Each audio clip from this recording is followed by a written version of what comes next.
মধ্যপ্রাচ্যে কি আবারও বড় যুদ্ধের কাউন্টডাউন শুরু হয়ে গেল? যুদ্ধবিরতির আশা অনেক আগেই ফিকে হয়েছিল, আর এবার ইরানের রাজধানী তেহরানে একের পর এক বিস্ফোরণের ঘটনায় পুরো অঞ্চল জুড়ে নতুন করে উদ্বেগ ছড়িয়ে পড়েছে। সোমবার তেহরানের পশ্চিমাঞ্চলে দফায় দফায় বিস্ফোরণের শব্দ শোনা যায়। এভাবেই কোটি কোটি মানুষের ঘরে দেশ জুড়ে ফ্রিজ একটাই, ওয়ালটন।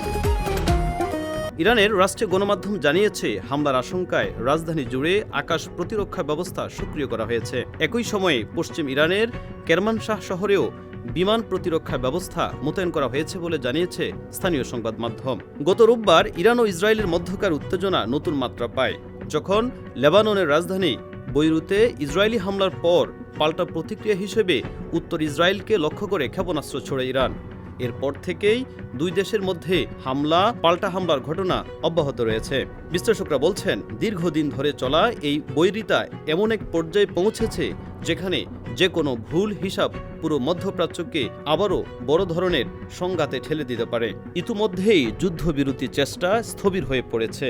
এখন প্রশ্ন একটাই, তেহরানের ঘটা এই বিস্ফোরণ কি আরেকটি সামরিক অভিযানের অংশ, নাকি মধ্যপ্রাচ্যে আরও বড় যুদ্ধের সূচনা হতে চলেছে? রাকিব হোসেন মিলন, ফেস দ্য পিপল।